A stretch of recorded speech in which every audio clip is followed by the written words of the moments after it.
Hello മുത്തുമണീസുകളെ, നമ്മൾ പുതിയൊരു channel തുടങ്ങി. ചാനലിൻ്റെ പേര് അമ്മയുടെ രാജകുമാരി എന്നാണ്. അപ്പോൾ നിങ്ങളെല്ലാവരും ഒന്ന് സപ്പോർട്ട് ചെയ്ത് സഹായിക്കണം, ലൈക്ക് ചെയ്യണം. പിന്നെ നമ്മുടെ വീഡിയോ ഇഷ്ടപ്പെടുകയാണെങ്കിൽ ഷെയർ ചെയ്യാൻ മറക്കരുത്. ഓക്കെ. അപ്പോൾ നമ്മൾ മറന്നുപോയ നമ്മുടെ ഉപ്പിലിട്ട മാങ്ങ നമ്മൾ തേങ്ങ അരച്ചൊക്കെ കറി വെക്കല്ലേ, അങ്ങനെയൊക്കെ കറി വെച്ചിട്ടുണ്ട് പണ്ട് അമ്മൂമ്മമാരൊക്കെ. അപ്പം അതുപോലെ തന്നെ ഇപ്പം ഞാനതൊക്കെ ഒന്ന് പൊടി തട്ടി എടുത്താലോ എന്ന് ഇങ്ങനെ ആലോചിച്ചുകൊണ്ടിരിക്കുകയാണ്. അതിൻ്റെ ഭാഗമായിട്ടാണ് ഇന്നത്തെ കറി.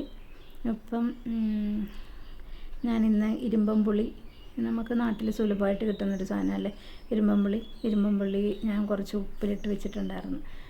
അപ്പം ഞാൻ ഓർത്ത് അതെടുത്തിട്ട് ഇന്ന് കറി വെക്കാം. അപ്പം എല്ലാവർക്കും ഒരു പഴയ നൊസ്റ്റാൾജിയയിലേക്ക് പോകാമെന്ന് വിചാരിച്ചു. അതുകൊണ്ട് ഇന്ന് നമ്മൾ ഇരുമ്പം പുളി ഉപ്പിലിട്ടതാണ് കറി വെക്കാൻ പോകുന്നത്. എങ്ങനെയാണ് കറി വെക്കണേ എന്ന് ഞാൻ പറഞ്ഞുതരാം. ഉപ്പിലിട്ട കുറച്ച് ഇരുമ്പം പുളി എടുക്കുക. അതിന് കുറച്ച് വെള്ളവും കൂടി ചേർത്ത് നമ്മളൊരു ആവശ്യത്തിന് പച്ചമുളകും ഇട്ട് കീറിയിട്ടിട്ട് അടുപ്പിൽ വെച്ച് വേവിക്കുക. ഓൾറെഡി ഉപ്പിലിട്ട് വെച്ചിരിക്കുന്ന കാരണം ഇരുമ്പം പുളി നന്നായിട്ട് അലിഞ്ഞിട്ടുണ്ട്. എന്നാലും നമ്മൾ ഒന്ന് അടുപ്പ് വെച്ച് വേവിക്കണം. ഒന്നുകൂടി തിളപ്പിച്ച് അതിന് ശേഷം കുറച്ച് തേങ്ങയും ചെറിയ ഉള്ളി മഞ്ഞൾപ്പൊടിയും കൂടി നല്ല ഫൈനായിട്ട് അരച്ചെടുക്കുക. ആ അരപ്പ് കൂടി ചേർത്ത് നമ്മുടെ ഇരുമ്പം പുളി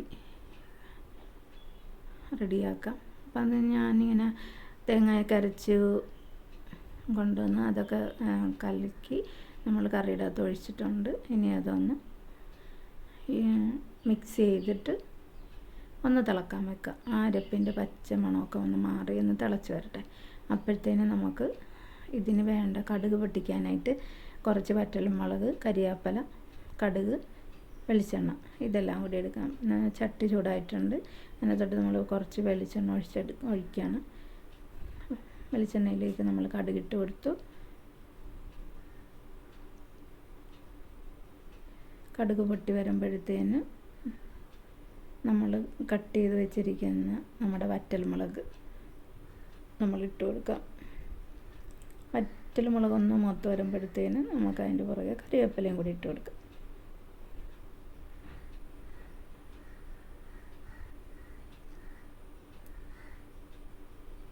അപ്പോൾ നല്ലതായിട്ട് നമ്മുടെ മുളക് മൂത്ത് വന്നുകൊണ്ടിരിക്കുകയാണ്. അതിനകത്തോട്ട് നമ്മൾ കരിവേപ്പില ഇട്ട് കൊടുത്ത് പിന്നെ അതിനകത്തൊന്ന് തെളിഞ്ഞ് നിൽക്കാൻ വേണ്ടിയിട്ട് നമ്മൾ അതിനകത്തോട്ട് ശകലം മുളക് പൊടിയും കൂടി ചേർക്കട്ടെ.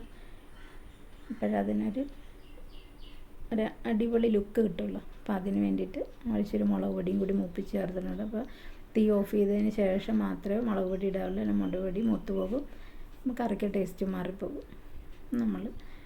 നമ്മുടെ അങ്ങനെ ഇരുമ്പം പുളി നാടൻ കറി റെഡി ആയിട്ടുണ്ട്. അപ്പോൾ എല്ലാവരും ഇത് കണ്ടു നോക്കി ഇഷ്ടപ്പെടുകയാണെങ്കിൽ നിങ്ങളുടെ സുഹൃത്തുക്കൾക്കൊക്കെ അയച്ചു കൊടുക്കുക. എല്ലാവരും വീട്ടിൽ ഇപ്പോൾ സുലഭമായിട്ട് കിട്ടുന്നതാണ് ഇരുമ്പം പുളി.